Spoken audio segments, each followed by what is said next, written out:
महान इस वीडियो में हम लोग देखेंगे क्लास 7th हिस्ट्री की बुक का chapter 6 town traders and craft persons का पार्ट 2। पार्ट 1 में हम काफ़ी सारे चैप्टर कवर कर चुके हैं, आप लोग देख सकते हैं प्लेलिस्ट में जा करके। अब हम लोग देखते हैं, यहाँ तक हम लोगों ने देख लिया काबुल तक। अब इसमें हम देखेंगे क्राफ्ट्स एंड टाउन्स की क्राफ्ट किस तरीके से शहरों में होता था। क्राफ्ट पर्सन, क्राफ्ट होता है कोई भी चीज़ जैसे कि कढ़ाई करना, बुनाई करना या फिर लोहार सुनार, ये सारे के सारे क्राफ्ट पर्सन्स होते हैं। क्राफ्ट पर्सन्स जो थे बिदर की साड़ियाँ बड़ी है ना फेमस है, सिल्क की साड़ियाँ। Craft person of Bidar were so famed for the inlay work in copper and silver that it came to be known as Bidri. तो बिदरी क्या था? बिदरी में कॉपर और सिल्वर का इस्तेमाल करके कढ़ाई की जाती थी, ठीक है। पांचाल्स, जिनको विश्वकर्मा भी कहा जाता था, Vishwakarma community consist of goldsmiths, bronze smiths, blacksmiths, masons, carpenters were essential to the building of temples. तो पांचाल्स या फिर विश्वकर्मा जो कि गोल्ड स्मिथ होते थे, गोल्ड स्मिथ मतलब गोल्ड बनाने वाले, ब्रॉन्ज बनाने वाले, ब्लैक स्मिथ यानी कि लोहार वगैरह, ये काफी ज्यादा इंपॉर्टेंट होते थे क्योंकि ये मेजन्स भी होते थे। मेजन का मतलब होता है ये जो वो होते हैं ना मजदूर, जो मजदूरी का काम करते हैं, जैसे कि चिनाई वगैरह का घर बनाने का, ये काफी ज्यादा इंपॉर्टेंट होते थे टाउन्स बनाने के लिए। टाउन्स क्योंकि घर बनेंगे और टेम्पल्स बनाने के भी काफी ज्यादा इंपॉर्टेंट होते थे। They were also played an important role in the construction of palace, मतलब राजा के खूब महल बनाने के लिए, बड़ी बड़ी बिल्डिंग्स, टैंक्स, रिजर्वायर बनाने के लिए भी इन सब का बहुत ज्यादा इस्तेमाल होता था, बहुत यूज होता था मेजन्स का। वीवर्स सच एज सलियार और काइकोलर्स emerged as the prosperous communities, ये भी इंपॉर्टेंट है। वीवर्स बुनने वाले, सलियार्स, ठीक है, ये भी काफी अमीर कम्युनिटी बनकर के आए थे, काफी ज्यादा डोनेशंस ये दिया करते थे टेम्पल्स को। Some aspect of cloth making like cotton cleaning, spinning and dyeing become specialized in independent crafts. तो बहुत सारी चीजें जैसे कि कॉटन को साफ करना, जोड़ना, फिर उसमें रंगाई करना, काफी ज्यादा इंपॉर्टेंट टास्क बन गए थे। अब ये देखिए कितना खूबसूरत लग रहा है, कितनी आप ध्यान से देखेंगे कितनी बारीकी से इसमें डिजाइनिंग की गई है। ये 17th सेंचुरी का कैंडल स्टैंड है, मतलब मोमबत्ती रखने का स्टैंड है, ठीक है, ब्रास से बना हुआ, और ये शॉल है, ठीक है, ये काफी ज्यादा फेमस है। तो चेंजिंग फॉर्च्यून्स ऑफ टाउन्स की किस्मत कैसे बदलती थी। कुछ टाउन्स जैसे कि अहमदाबाद के गुजरात में went on become commercial cities, but others like Thanjavur shrank in size and importance over the centuries. तो जो गुजरात का अहमदाबाद है वो काफी ज्यादा टाइम के साथ इंपॉर्टेंट हो गया, बट कुछ शहर जैसे कि थांजावुर टाइम के साथ साथ इंपॉर्टेंस उनकी कम हो गई। मुर्शिदाबाद जो कि वेस्ट बंगाल में है, वो भगीरथी रिवर के किनारे पर है, वो भी काफी ज्यादा प्रोमिनेंस में आ गया सिल्क के लिए, और कैपिटल बन गया था बंगाल की 1704। फिर उसका मतलब धीरे धीरे डिक्लाइन हो गया, वहां से वीवर्स को कंपटीशन फेस करना पड़ा, मिल्क के जो मिल मतलब फैक्ट्री से बने हुए जो कपड़े आए थे, तो मुर्शिदाबाद का भी डिक्लाइन हो गया कुछ टाइम बाद। अब क्लोजर लुक हम्पी। अब हम्पी के बारे में हम पढ़ेंगे, जो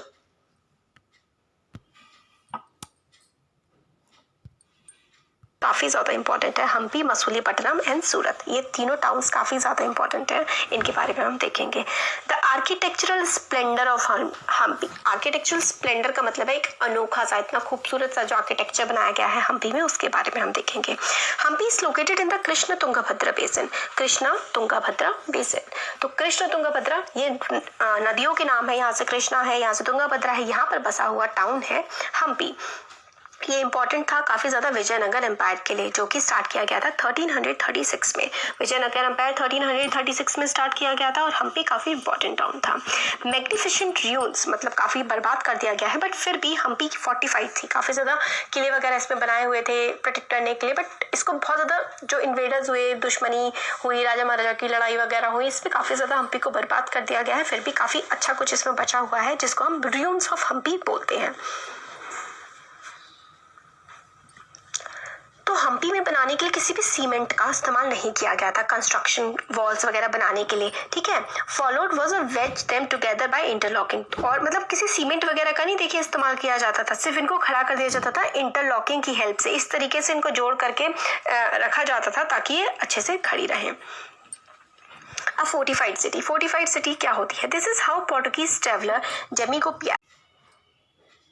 आ जाएगा कोई क्वेश्चन, इसने क्या ये हम्पी गया था? कहाँ का था? पोर्टुगीज ट्रैवलर था, हम्पी गया था जी, गया था, बिल्कुल सही बात है। 16th सेंचुरी में हम्पी गया था। एट द एंट्रेंस गेट पे था, तो ये देखता है कि those pass who come from Goa this king has made within it a very strong city, fortified with walls and towns. These walls are not like those of other cities, but are made of very strong masonry, such as would be found in a few other parts. And inside, very beautiful rows of building made after the manner which flat rows. मतलब इसमें तारीफ की गई है। तो Domingo पियास एक Portuguese traveller था, हम्पी गया था और हम्पी की तारीफ करता है ये। तो अब ये देखिए साइड में क्या लिखा है, ड्यूरिंग द रूल जब विजयनगर रूलर्स का रूल चल रहा था, उनका काफी ज्यादा इंटरेस्ट था बिल्डिंग्स बनाने में, टैंक्स बनाने में और कैनाल्स बनाने में। बिल्डिंग टैंक्स एंड कैनाल्स, तो टैंक्स एंड कैनाल से क्या हो सकता है, इरिगेशन हो सकता है। तो Anantraj the Sagar tank was build with 1.37 kilometre long earthen dam across the Maldevi river. तो मालदेवी रिवर के पास अनंतराज सागर टैंक बनाया गया था और काफी ज्यादा। और फिर उसके बाद Krishnadevaraya build a huge stone embankment between the two hills to create a massive lake near Vijayanagar from which water was carried through aqueducts and channels to irrigate field and gardens. तो इन्होंने ये जो थे ना कृष्णदेवराय, इन्होंने बहुत अच्छे से मतलब दो हिल्स के बीच में से एक आप कहिए एक ऐसा वाटर का चैनल सा निकलवा दिया था कि उससे सिंचाई की जा सकती थी आराम से। तो देखिए जो आर्किटेक्चर था ना हम्पी का, वो काफी ज्यादा अच्छा था। इसमें हम लोगों को क्या क्या मिलता है, इनकी बिल्डिंग्स जो कि रॉयल कॉम्प्लेक्स जहाँ पर राजा रहता था, स्प्लेंडेड आर्चेस, खूब खूबसूरत से आर्च वगैरह इसमें बनाए गए हैं, डोम्स, पिलर्स, काफी खूबसूरत स्कल्पचर्स, यहाँ पे कलाकारी यहाँ पर की गई है। देखिए कितना खूबसूरत है, ये देखिए यहाँ पे आर्चेस है, फिर उसके बाद डोम्स ऊपर की तरफ है ना, बहुत खूबसूरत यहाँ पे कलाकारी की गई है। और यहाँ पे वेल प्लांट ऑर्किड्स मतलब बगीचे होते थे, गार्डन्स होते थे प्लेजर के लिए, और स्कल्पचरल मोटिव्स का मतलब होता है जैसे कि मान लीजिए ये फूल है, पूरी की पूरी हमारी एक चद्दर है, उस पर हमने इस तरीके के फूल बना दिए हैं, तो ये फूल क्या हो जाएंगे, मोटिव्स हो जाएंगे। इन मोटिव्स का इस्तेमाल किया जाता था। तो लोटस, कॉर्बेल्स, इनके मोटिव्स जो है स्कल्पचर्स पर बनाए जाते थे। और in its heyday in the 15th and 16th century Hampi bustled with commercial and cultural activity. जब इसका खूब अच्छा समय चल रहा था हम्पी का, तो काफ़ी सारी कमर्शियल और कल्चरल एक्टिविटीज़ यहाँ पर हुआ करती थी। मुस्लिम मर्चेंट जैसे कि चेत्ती हो गए और यूरोपियन ट्रेडर्स, पोर्टुगीज़ वगैरह हम्पी में काफ़ी ज़्यादा आया करते थे, भरे रहते थे इनके मार्केट्स में और काफ़ी अच्छा यहाँ पर व्यापार चलता था। अब ये वाली जो फिगर है, फिगर 7, ये है stone chariot Vitthal temple Hampi में। हम्पी में विट्ठल टेम्पल है, उसका एक ये स्टोन चैरियट है, मतलब एक बिल्डिंग टाइप की है। टेम्पल्स जो थे वो हब थे, मतलब काफ़ी इंपॉर्टेंट जगह थी कल्चरल एक्टिविटीज़ के लिए। देवदासीज जो होती थी वो वहाँ पे डांस परफॉर्म किया करती थी, मतलब एक देवदासी कह लीजिए डांसर्स होती थी जो कि डांस करती थी मंदिरों में। वो काफ़ी मतलब भगवान के लिए डांस परफॉर्म किया करती थी, ठीक है। Before the deity royalties and masses in the many pillared halls in the Virupaksha a form of Shiva. तो विरूपक्ष काफ़ी सारे पिलर्ड वाला जो हॉल होता था ना, उसमें विरूपक्ष जो ईश्वर होते थे, शिव भगवान का नाम है विरूपक्ष टेम्पल, वहाँ पे इनके लिए प्रेयर किया करते थे। महानवमी फेस्टिवल जो कि नवरात्रि के नाम से जाना जाता है साउथ में, काफ़ी अच्छे से हम्पी में सेलिब्रेट किया जाता था। Archaeologist have found the Mahanavami platform where the king received guest and accepted tributes from subordinate chiefs. तो महानवमी प्लेटफॉर्म काफ़ी ज़्यादा इंपॉर्टेंट होता था। जब ये इसके सेलिब्रेशन होते थे तो काफ़ी सारे किंग्स वहाँ पर आते थे। किंग्स के जो सबऑर्डिनेट होते थे वो किंग्स के लिए गिफ्ट लाते थे, डांस, म्यूजिक और रेसलिंग वगैरह इन सब का परफॉर्मेंस किया जाता था। हम्पी जो है फेल इनटू र्यून्स। हम्पी की बर्बादी कब से शुरू हुई, जब विजयनगर एम्पायर खत्म हो गया 1565 में। 1565 में विजयनगर एम्पायर खत्म हो गया। किसके द्वारा हरा दिया गया था इनको, डेक्कनी सुल्तान जो थे, गोलकोंडा, बीजापुर, अहमदाबाद, बिरार और बिदर। तो बिदर, बिरार, अहमदाबाद, बीजापुर, गोलकोंडा, इनके जो सुल्तान ने मिलकर के विजयनगर एम्पायर को हरा दिया था और 1565 में विजयनगर एम्पायर का पतन हो गया था। A gateway to the west, west में जाने के लिए गेटवे एक रास्ता सूरत को होते हुए। सूरत जो था गुजरात में was the emporium of western trade during the Mughal period along the Cambay, present day Khambhat, ठीक है। सूरत गुजरात में जो सूरत है वो एम्पोरियम था, मतलब काफी ज्यादा इंपॉर्टेंट जगह थी। देखिए एम्पोरियम क्या होता है, यहाँ पर देखते हैं। एम्पोरियम प्लेस जहाँ पर अलग अलग प्रकार के गुड्स बनते हैं और बेचे जाते हैं और खरीदे जाते हैं। तो सूरत भी काफी ज्यादा इंपॉर्टेंट सेंटर था व्यापार करने के लिए। तो सूरत को काफ़ी ज़्यादा इंपॉर्टेंस दी जाती थी उस समय पर, काफ़ी ज़्यादा वहाँ पर ट्रेड वगैरह होता था वेस्ट एशिया के लिए, मतलब इंडिया से अगर वेस्ट की तरफ जाना है तो सूरत से ही जाया जाता था। इसको गेटवे टू मक्का भी कहा जाता था क्योंकि यहाँ से काफ़ी ज़्यादा पिलग्रिम्स तीर्थयात्री मक्का की तरफ जाते थे। सिटी कॉस्मोपॉलिटन थी। कॉस्मोपॉलिटन का मतलब है काफ़ी सारे धर्मों के लोग, काफ़ी सारी जातियों के लोग यहाँ पर रहते थे। 17th सेंचुरी में डच, पोर्टुगीज, इंग्लिश, इन्होंने अपनी फैक्ट्रीज वगैरह यहाँ पर स्टैब्लिश कर ली थी। इंग्लिश के अकॉर्डिंग, इंग्लिश एक क्रॉनिकलर थे ओविंगटन, who wrote an account of the port in 1689। ओविंगटन ने 1689 में एक अकाउंट लिखा जिसमें ये बताते हैं कि लगभग 100 शिप्स जो हैं अलग अलग कंट्री के आपको पोर्ट पर रखे हुए मिल जाएंगे किसी भी टाइम। लगभग 100 के आसपास शिप्स आपको मिल जाएंगे अलग अलग देशों के पोर्ट के किनारे पर। और सेवरल रिटेल और होलसेल शॉप्स भी थी जो कि कॉटन टेक्सटाइल को बेचा करती थी। रिटेल मतलब जहाँ पे नॉर्मली आप जाते हैं, होलसेल जहाँ पे थोक में माल मिलता है, तो वो भी आपको मिल जाती थी सूरत में। सूरत फेमस था अपनी जरी के काम के लिए जिसमें गोल्ड लेस बॉर्डर्स, मतलब गोल्डन लेस का बॉर्डर होता था, जरी का काम वहाँ पर काफ़ी ज़्यादा होता था सूरत में। इसका मार्केट था यूरोप में, वेस्ट एशिया में, अलग अलग जगह पर। State build numerous rest houses, अलग अलग रेस्ट हाउसेज बना रखे थे ताकि जो लोग वहाँ पर आ रहे हैं पूरी दुनिया से उनके रहने के लिए अच्छी खासी व्यवस्था कर दी जाए। काफ़ी बड़ी बड़ी बिल्डिंग्स होती थी और प्लेजर पार्क्स भी वहाँ पर होते थे, मतलब वही ना घूमने के लिए पार्क्स वगैरह होते थे। काठियावाड़ सेठ और महाजन्स मनी चार्जेस जो थे उन काफ़ी ज़्यादा उनके एक तरह से बैंक की तरह वो काम करते थे सूरत में। और उनके एक हुंडीज होती थी, सूरत हुंडीज को काफ़ी ज़्यादा ऑनर किया जाता था। इजिप्ट में, बरसा में, है ना, हर जगह पूरी दुनिया में, बेल्जियम, इजिप्ट और इराक वगैरह में। हुंडीज क्या होते थे? हुंडीज ना ऐसे नोट होते थे जिसमें ये लिख के दिया जाता था कि इस पर्सन ने हमारे पास डिपॉजिट जमा करके रखा है, तो ये भाई मान लिया जाता था कि मतलब इस जगह पर डिपॉजिट है तो उसको उसके नाम पर सामान दूसरे देश से दे दिया जाता था ताकि अच्छे से व्यापार हो सके, इसलिए हुंडीज चलती थी। तो it is a note recording a deposit made by a person. The amount deposited can be claimed in another place by presenting the record of the deposit. मतलब यहाँ डिपॉजिट किया है और हुंडी दिखा दी तो दूसरी जगह से वो पैसा लिया जा सकता था देश के, मतलब विदेशों में भी। ये इतनी ज्यादा इंपॉर्टेंट थी। सूरत का मगर डिक्लाइन स्टार्ट हो गया था 17th सेंचुरी में क्योंकि काफी ज्यादा लॉस होने लगा था, प्रोडक्टिविटी कम हो गई थी, क्योंकि क्या होने लगा था ना, मुगल एम्पायर डिक्लाइन हो रही थी और सी रूट से जो पोर्टुगीज थे and competition from Bombay, present day Mumbai से भी काफी ज्यादा सूरत को कंपटीशन मिलने लगा था। इंग्लिश ईस्ट इंडिया कंपनी ने अपने हेडक्वार्टर जो है शिफ्ट कर लिए थे 1668 में सूरत से। और today Surat is a bustling commercial state centre. अब इस पहले मतलब डिक्लाइन हो गया सूरत का, बट अब जो है सूरत फिर से काफी ज्यादा इंपॉर्टेंट ट्रेडिंग सेंटर बन गया है। फिशिंग इन ट्रबल्ड वाटर्स, मतलब कुछ दिक्कत है मसूलीपट्टनम में। तो मसूलीपट्टनम, जिसको हम मछलीपट्टनम भी बोलते हैं, पोर्ट ऑफ फिश, मतलब मछली का पोर्ट, ये कहाँ पर पड़ता है? कृष्णा रिवर पर हमें देखने के लिए मिलता है। 17th सेंचुरी में काफी ज्यादा इंपॉर्टेंट ये हो गया था। डच हो गए, इंग्लिश हो गए, ये सारे के सारे ट्राई कर रहे थे कि किस तरीके से मसूलीपट्टनम को हम लोग अपने कंट्रोल में ले लें, क्योंकि आंध्र प्रदेश का काफी ज्यादा इंपॉर्टेंट पोर्ट था।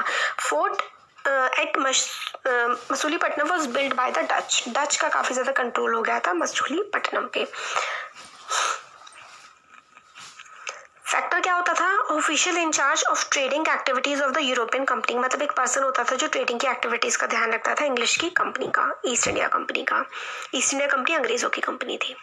तो डिस्क्रिप्शन हमें ये है, Masulipatnam by William Medford a factor वही ना जो व्यापारी होता था, किसके बिहाफ पे? ईस्ट इंडिया कंपनी के बिहाफ पे। वो बताता है कि ये चीफ पोर्ट है गोलकोंडा का और right worshipful East India Company have their agent, मतलब जहाँ पे एजेंट है ईस्ट इंडिया कंपनी के। काफी मतलब स्मॉल टाउन है बट पॉपुलेशन है और अच्छे से बिल्ड नहीं है, अच्छी जगह सिचुएटेड नहीं है। All the springs are brackish, सारे के सारे जो पानी है वो सारे खारा पानी है आसपास का। पुअर फिश टाउन है, गरीब फिश टाउन है और यहाँ के लोग अच्छे से नहीं रहते हैं। और made it residence for merchants who continue since are in Dutch nation frequented this coast, तो हम लोगों ने इस कोस्ट को चला रखा है। तो ये मतलब थोड़ी सी बुराई टाइप की करते हैं, काफी ज्यादा खराब टाउन है। कौन? विलियम मेथड, यहाँ की मसूलीपट्टनम की। अब कुतुबशाही रूलर्स जो थे ना, ये इंपॉर्टेंट है।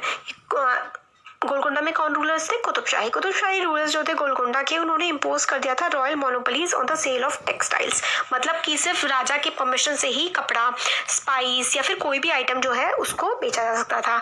इसलिए to prevent the trading passing completely into the hands of various East India companies. तो मतलब अलग देश के व्यापारियों के हाथ में जाने से बचाने के लिए जो गोलकोंडा का रूलर था, कुतुबशाही रूलर्स, उन्होंने मना कर दिया था कि भाई बिना हमारे ऑर्डर के कुछ नहीं हो पाएगा, आप लोग नहीं कर सकते व्यापार। तो fierce competition among various trading groups, काफी भयंकर कॉम्पिटिशन था अलग अलग ट्रेडिंग ग्रुप व्यापारियों के में, है ना। जैसे कि गोलकोंडा के नोबल्स थे, पर्शियन के और तेलुगु, चेती, यूरोपियन, सबके बीच में काफी ज्यादा कंपटीशन था। इसकी वजह से काफी प्रोस्पेरस हुई। कंपटीशन जहां पर होता है तो वहां पर क्या होता है, उन्नति भी आती है। मुगल्स ने स्टार्ट किया था, Mughal begin to extend their power to the Golconda their representatives.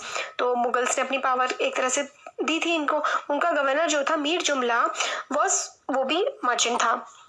began to play off the Dutch and English against each other। तो ये जो मीर जुमला था ये डच को और इंग्लिश को एक दूसरे के खिलाफ लड़वाने लगा। इन 1686 के टाइम पर मुगल एम्परर औरंगजेब ने अनेक्स कर लिया था गोलकोंडा को। तो भाई पहले तो सही चल रहा था, बट ये औरंगजेब ने ना अनेक्स कर लिया था गोलकोंडा को, तब से थोड़ी थोड़ी सी गड़बड़ी स्टार्ट हो गई थी। This cause European company to look for alternatives. अब यूरोपियन कंपनीज को अल्टरनेटिव्स देखने पड़े थे। कि आपको फिजिक्स, केमिस्ट्री, मैथ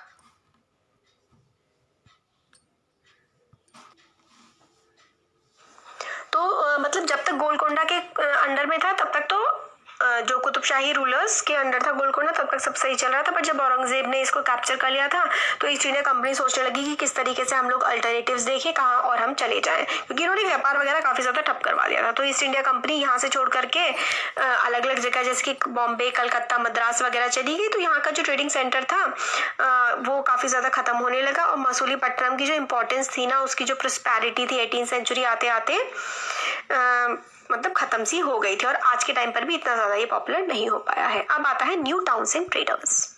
अब जैसे हम लोगों ने हम्पी के बारे में देखा, हम लोगों ने मसूलीपट्टनम के बारे में, सूरत के बारे में देखा, बट जब ये अंग्रेज आ गए थे फिर किस तरीके से नए टाउन्स और ट्रेडर्स जो है आ गए थे हमारे देश में। 16th और 17th सेंचुरी के टाइम में यूरोपियंस जो है हमारे देश में मसालों की खोज में, कपड़े की खोज में आ गए थे, क्योंकि मसाले कपड़े ना यूरोप और वेस्ट एशिया में काफी ज्यादा पॉपुलर थे। तो ये इंग्लिश, डच, फ्रेंच, पोर्टुगीज सबके सब चाहते थे कि किस तरीके से इंडिया पहुंचा जाए, ईस्ट के साथ अपना व्यापार बढ़ाया जाए वहां पहुंच करके। तो काफी सारे ग्रेट इंडियन ट्रेडर्स थे जैसे कि मुल्ला अब्दुल गफ्फार और वर्जी वोरा। इन्होंने इनिशियली मतलब इनके पास काफी सारे शिप्स थे, तो ये कंपटीशन देते थे अंग्रेजों को, बाकी लोगों को। बट जो यूरोपियन कंपनीज थी ना, इनकी नेवल पावर, इनकी जो शिप वाली पावर थी ना, वो काफी ज्यादा स्ट्रांग थी। इसलिए फाइनली ये लोग इंडिया के जो ट्रेडर्स थे उनसे जीत गए। अल्टीमेटली इंग्लिश कंपनी जीत गई और उसने कॉमर्शियल पॉलिटिकल पावर हमारे देश में जमा ली। कॉमर्शियल मतलब व्यापार करने लगे, पॉलिटिकल मतलब राज करने लगे। हमें पता है कई सालों तक हम गुलाम रहे। तो स्पर्ट हुआ, मतलब एकदम से काफी ज्यादा फैला, क्योंकि टेक्सटाइल की गुड्स की काफी ज्यादा डिमांड होने लगी थी। तो वीवर्स, ब्लीचिंग, डाइंग, इस तरीके की चीजों के लिए लोग काफी ज्यादा इस व्यापार में आने लगे। ज्यादा से ज्यादा लोग जो है टेक्सटाइल के बिजनेस में आने लगे। अब टेक्सटाइल के जो डिजाइन थे ना, वो काफी ज्यादा खूबसूरत हुआ करते थे, इस वजह से काफी ज्यादा इनका डिमांड था। बट ये वाला जो पीरियड था ना 17th-18th सेंचुरी वाला, इसमें ना इंडिपेंडेंस खत्म हो गई क्राफ्ट पर्सन की। उनको वही काम करना पड़ता था, वही वीव करना पड़ता था जो यूरोपियन एजेंट से उन लोगों ने टाइप का टेंडर टाइप कर दिया हुआ था कि इस तरीके की कॉपी आपको बनानी है। तो उनकी इंडिपेंडेंस खत्म हो गई, अपनी मर्जी से काम वो नहीं कर पाते थे। वो नो लॉन्गर अपनी मर्जी से ना बेच पाते थे चीजों को, ना ही पैटर्न्स बना पाते थे। इसकी वजह से they had to reproduce the design supplied to them by the company agent. Company agent जो डिजाइन कहता था वही उन्हें बनाने पड़ते थे। तो उनका व्यापार फिर धीरे धीरे डिक्लाइन करने लगा। 18th सेंचुरी आते आते बॉम्बे, कलकत्ता, मद्रास का काफी ज्यादा उदय हुआ। ये काफी नोडल सिटीज बन गई जहाँ पे क्राफ्ट, कॉमर्स, सारे के सारे चेंजेस आए। यहाँ पे मर्चेंट और आर्टिसंस जो है यहीं पर मूव कर गए। ब्लैक टाउन्स में, ब्लैक टाउन्स यूरोपियंस ने बनाए थे। नई सिटीज में ब्लैक टाउन्स बनाए गए थे। ब्लैक टाउन्स मतलब इंडिया के लोग, क्योंकि इंडिया के लोग उन लोगों से काले होते हैं, तो ब्लैक टाउन्स उन्होंने बना दिए। व्हाइट टाउन्स उन्होंने अपने ले रखे, व्हाइट रूलर्स ने, जैसे कि काफी सुपीरियर रेसिडेंसेस, काफी अच्छे अच्छे इलाके, जैसे कि फोर्ट सेंट जॉर्ज उन्होंने अपने मद्रास में बनाया था। मतलब मद्रास के इलाके में फोर्ट सेंट जॉर्ज बना, उसके आसपास व्हाइट लोग रहते थे। और फोर्ट सेंट विलियम इन कलकत्ता। और जो स्टोरी है ना फिर क्राफ्ट की, कॉमर्स की, 18th सेंचुरी में हम लोग अगले साल भी देखेंगे। 8th क्लास में भी काफी कुछ इसके बारे में हम लोग पढ़ेंगे। तो ये यहाँ पर ये वाली चीज इंपॉर्टेंट है कि सेंट जॉर्ज फोर्ट कहाँ पर था? सेंट जॉर्ज फोर्ट था मद्रास में। और सेंट विलियम फोर्ट कहाँ पर था? विलियम वाला था कलकत्ता में और जॉर्ज वाला था मद्रास में। तो ये हमारा चैप्टर कंप्लीट हो चुका है। अभी हमें वास्को डी गामा के बारे में और क्रिस्टोफर कोलंबस के बारे में हमें बताते हैं। ये भी इंपॉर्टेंट तो आपके एग्जाम में नहीं आएगा, बट इंटरेस्टिंग है। तो देख लेते हैं। 5th सेंचुरी में यूरोपियन सेलर्स ने काफी ज्यादा अनप्रेसिडेंटेड सी वॉयजेस किए थे कि क्योंकि उनको इंडिया ढूंढना था। भाई इंडिया के लिए पागल थे, उनको इंडिया के मसाले, इंडिया के कपड़े चाहिए थे, बट उन्हें रास्ता नहीं पता था। व्यापार वो अरब्स के थ्रू करते थे मगर इंडिया का रास्ता नहीं पता था।